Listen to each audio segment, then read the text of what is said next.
It's the people's voice with the conservative commentator. 100% ready. It's the people's voice with the conservative commentator Adam Stevenson. How you doing today, sir? I'm doing pretty good. Good evening, James. We had a scheduled guest today, but he's incommunicado. I don't know what happened. So try and get a hold of him. Maybe we can bring him on next week. Okay. And we're going to be talking about a couple things today. We're going to be talking about Pastor James Coates and what's going on. What's going on with that? What's going on? Also wanted to talk about the Dr. Seuss censorship a little bit and how ridiculous that is. And some other things that are happening across Canada with regards to lockdown protests and that. Sure. Lots to talk about. Well, what's going on with Coates? So Pastor James Coates had his bail review that was coming up the other day, and he was denied to be able to review his bail, and now they're holding him until May. And he's already been in there for at least 2 to 3 weeks now, maybe even a month. They haven't let him go. They won't review his bail conditions so that he can be released. And now they're going to hold him till May 5th or something, like somewhere around there, I think. And that's a long wait. That's like another month. I'm pretty sure if he agreed to the bail conditions, they could be back in front of in chamber. Yeah, but his bail conditions are that he's not allowed to preach in public. He's not allowed to hold his church services, and that's a problem, right? Well, then the work of God's got to continue. Where the pastors, does he need Bibles? I know that they're always short of Bibles. Maybe people should be collecting Bibles that he can distribute in the remand there. How many men are in there? 1,900? Oh, I don't know how many men are in the remand center in Edmonton. I know it's a pretty big facility. Maybe they need 1,900 Bibles. Yeah, perhaps. That might be a good campaign. There's definitely a need for them in there. Right. That'd be a good campaign. So you know what? The work of God's got to continue. So we have to support the pastors. So pastors, at least the ministers in there. Absolutely. The people, the chaplains. They call them chaplains.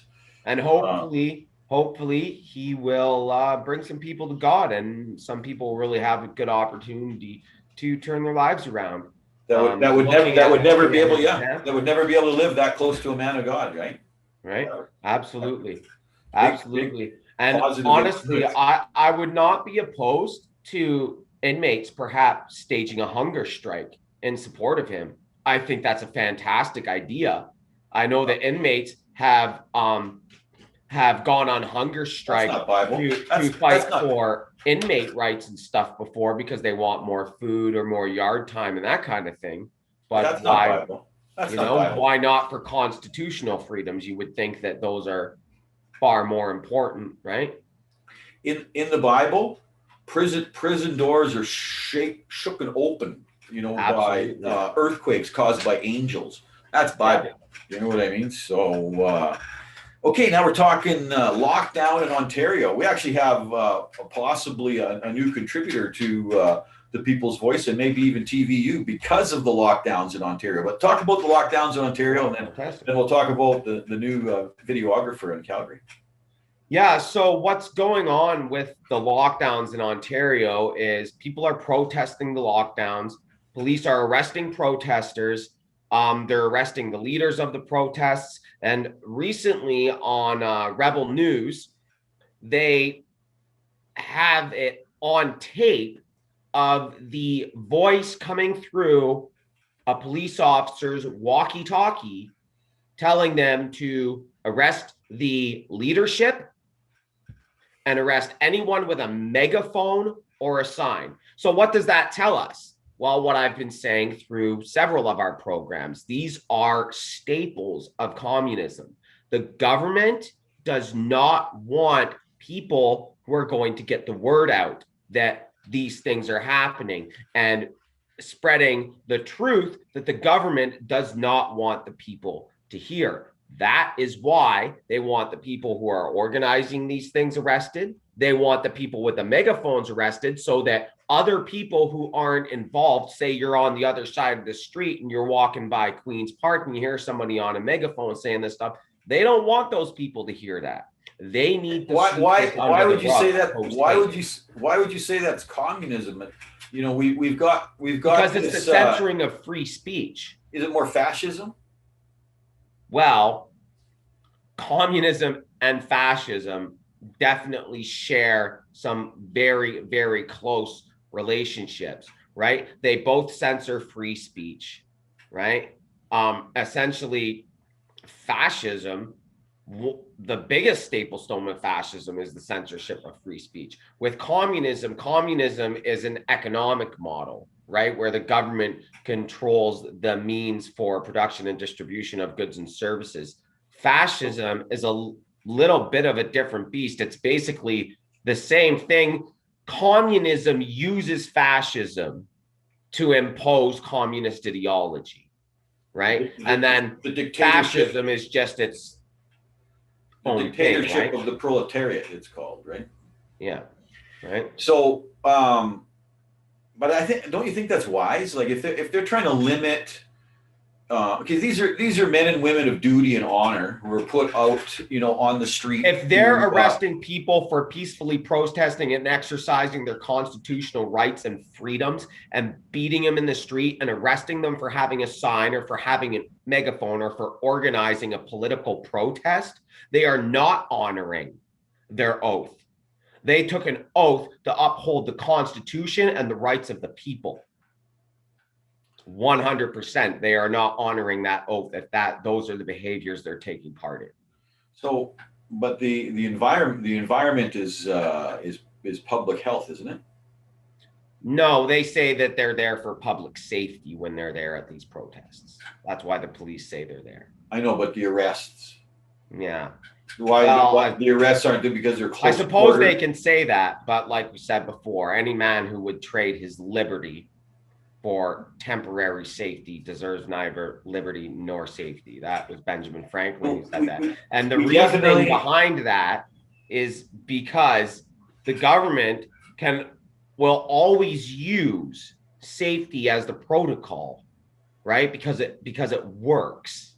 That's why they use it. They're like, oh, well, these things are happening. In order to keep you safe, we have to take away your freedom. And then they take away the freedom. And then when the people realize, hey, wait a minute. But this is, this is not what it is. The expression of public health by democratically elected, no democracy is perfect, but democratically elected leaders is the will of the people. Yeah, I don't know about that. When people are losing their livelihoods and their businesses, that's why they elect them.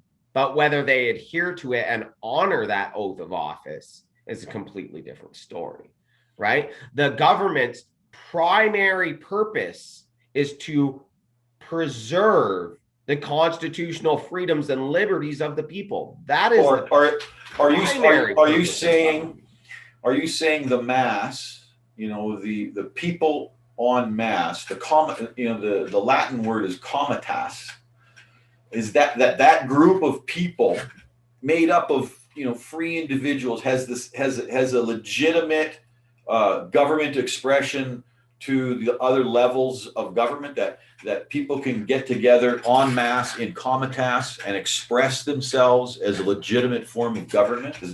Well, here's the thing. The people don't work for the government. The government works for the people. We all are government. The power, but right? we all are government. When people fear their government, there is tyranny. When the government fears the people, there is freedom. Right? So it's the government who needs to listen to us, not us that need to be listening to them.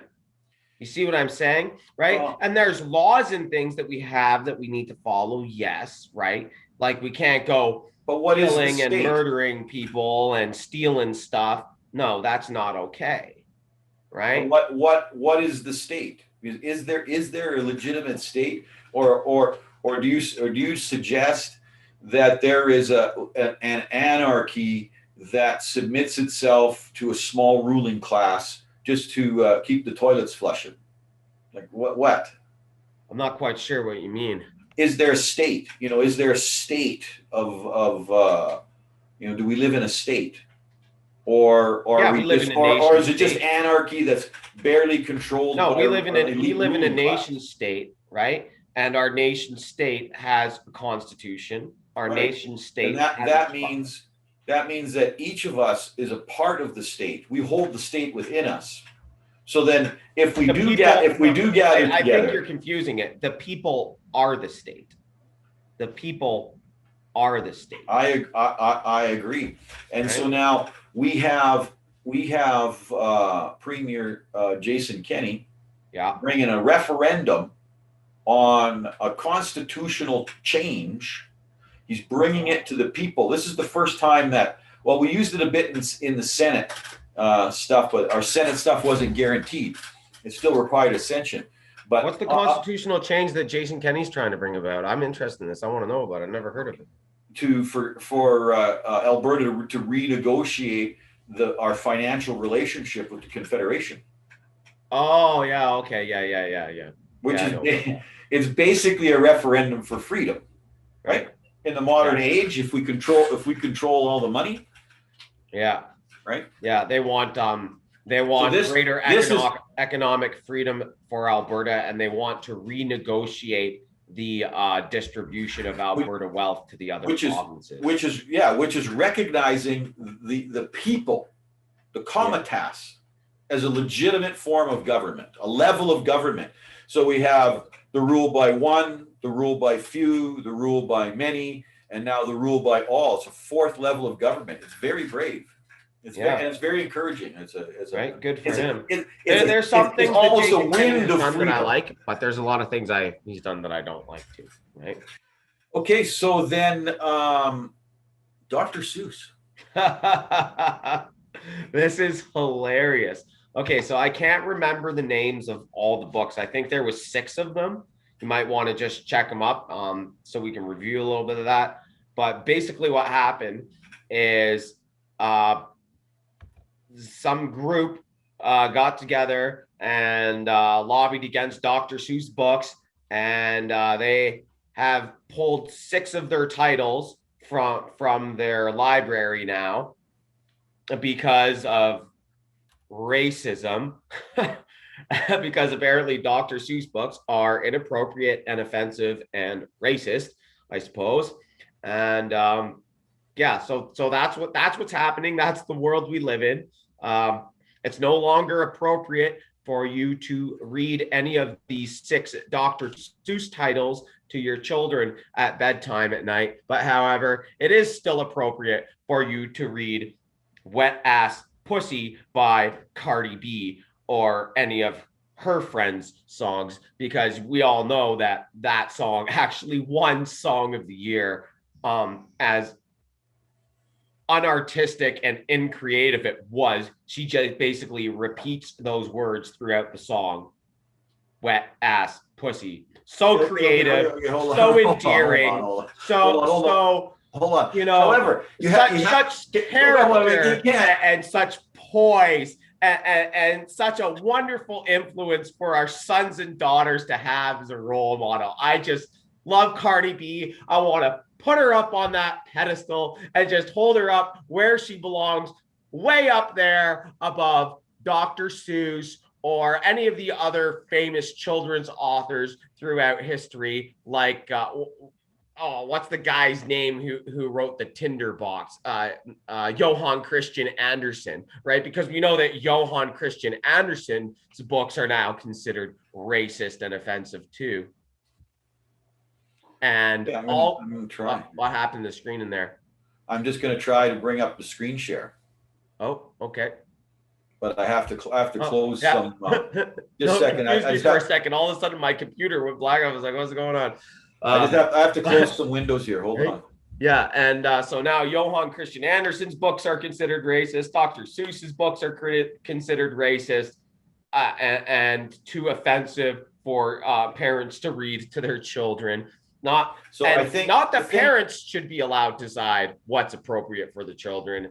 No, the woke mob is going to decide for them, right? And what's some other things? Oh, Little House on the Prairie was deemed racist and offensive, right? So it's inappropriate for you to share that with your children now. But here's the titles. Here's the titles, Adam. Here's the titles. So, and I don't remember any of these. And to think that I saw it on Mulberry Street is the first one. The second one is If I Ran to the Zoo. The third one is McElligott's Pool. And another one is The Cat's Quizzer. And then Scrambled Eggs Super. And On good. Beyond Zebra. I don't remember any of them. Those sound like great books, and I'm gonna have to go get every one of them so I can read them to my daughter. Right? And I think, right? And I think what they're saying is like, oh well, it hinges on some stereotypes about different cultures, and talks about somebody with their eyes at a slant, and like, come on, like get over it.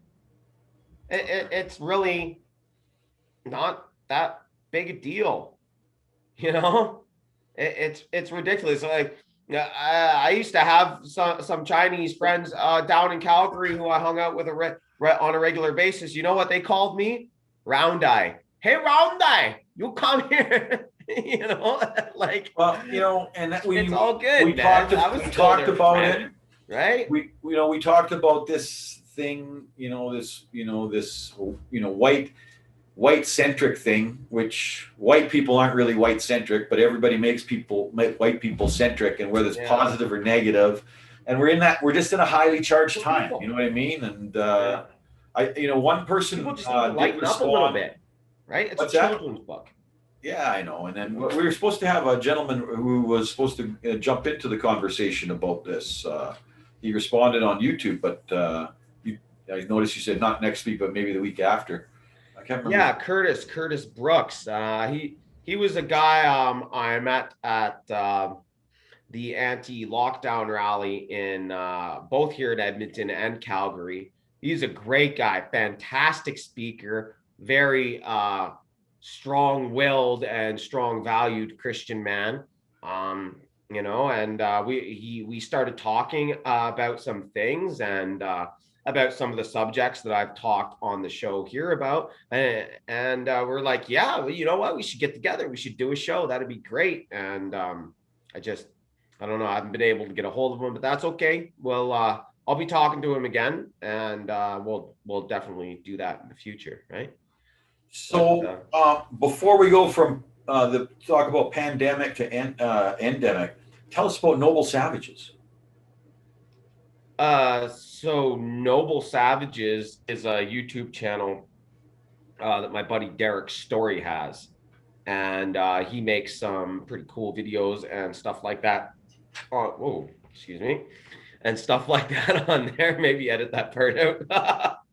But he makes some pretty good, cool videos on there and stuff. And he's suggesting he wants to change the beginning. I like the beginning. No. He can change it. Yeah. I just you guys are always talking about all this American stuff, so that's why I put the bugle in there, and then I'm always talking about Canada stuff, so that's why I put the bagpipes and the drum. No, they're both revelry, eh? Wait till you see his videos, James. His videography is amazing. Good. I look forward. Amazing. And when you see it, you'll be like, wow. It's one of the things that I'm criticized about at TV, but I'm doing the best I can.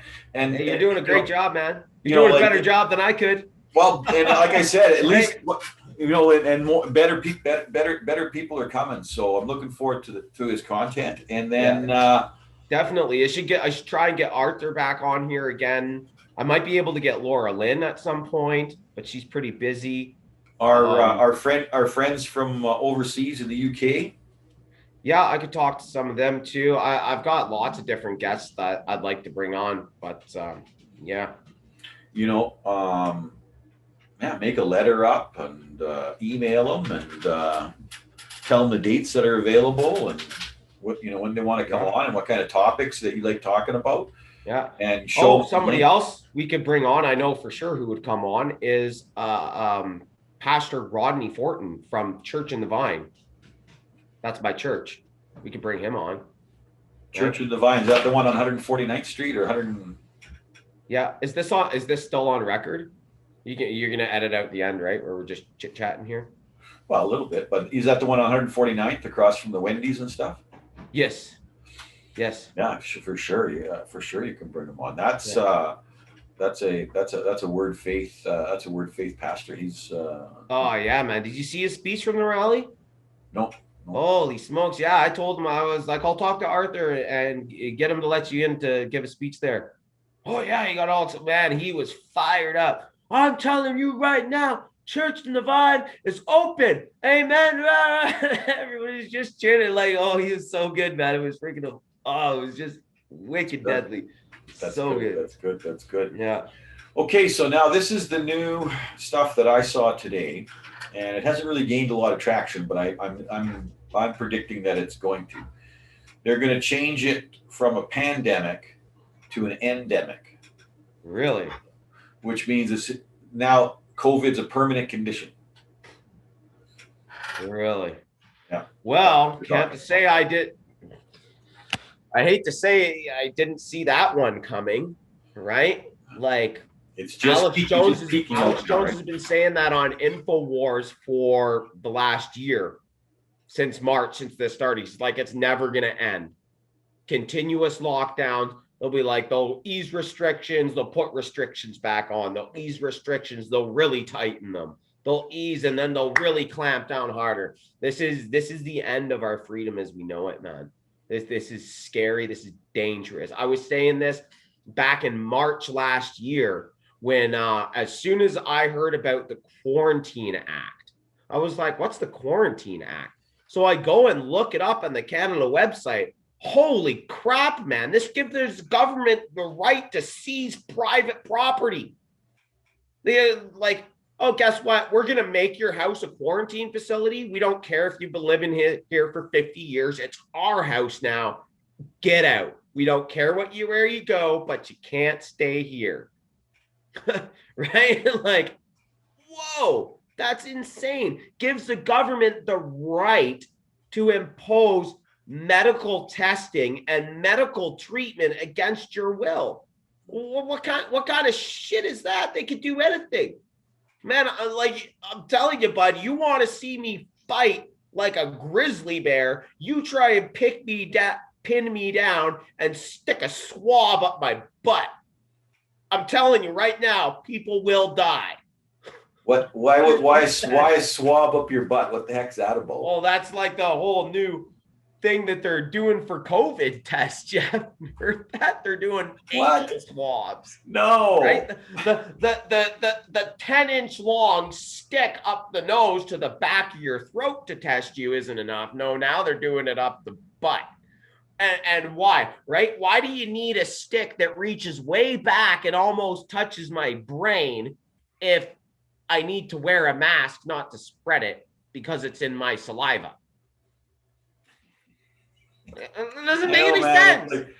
You know what? Completely illogical. Let's take conspiracy away. Let's presume that I'm not claiming there's a conspiracy about anything. I'm just asking some very valuable questions. Like, why would you let's just look at something all the way back here if it's right here under my lip?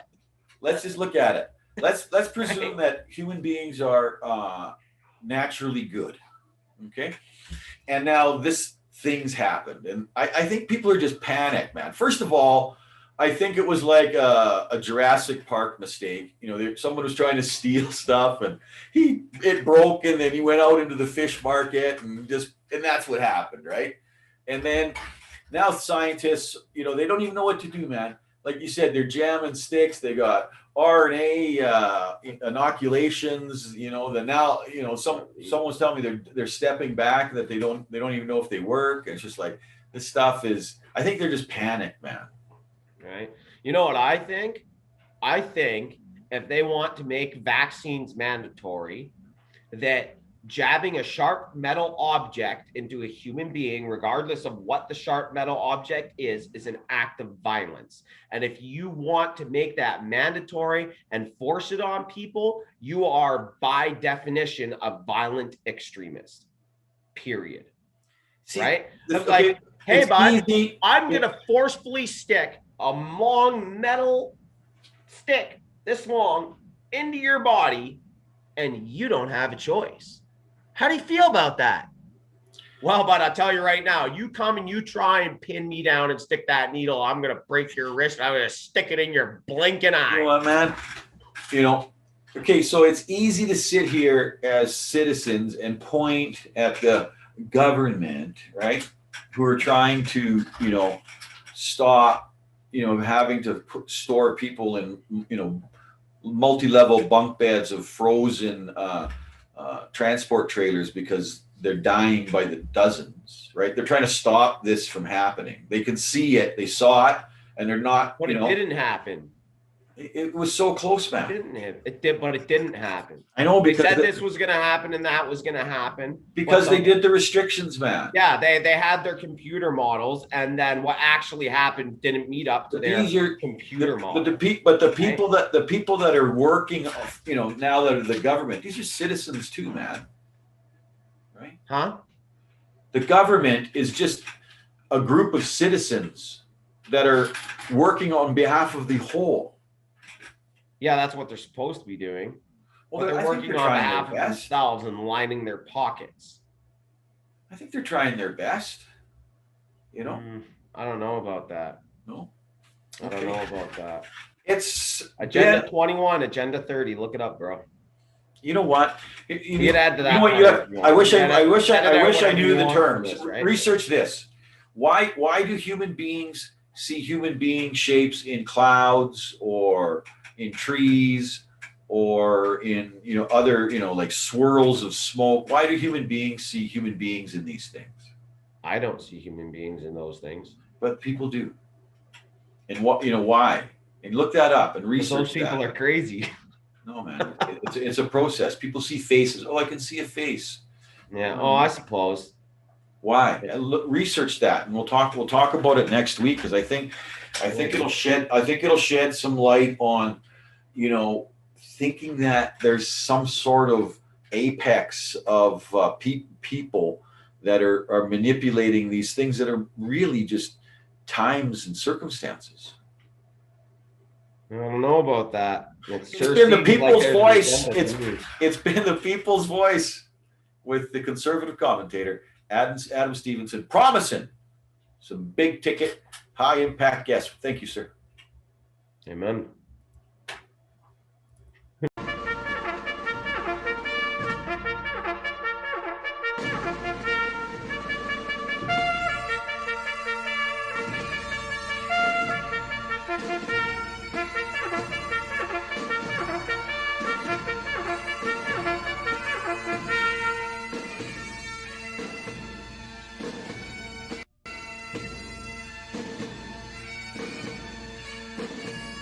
It's the people's voice with the conservative commentator